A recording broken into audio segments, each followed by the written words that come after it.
আসসালামু আলাইকুম রাহমাতুল্লাহ।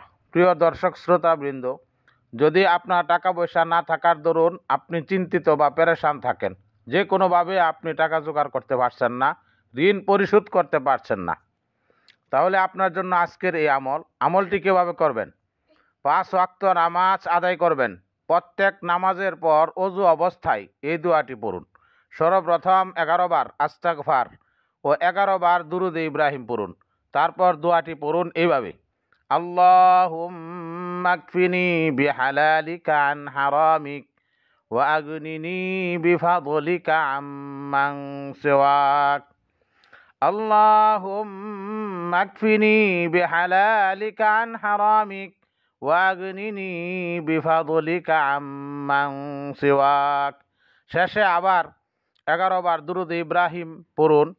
আল্লাহ তাআলার কাছে দোয়া করুন।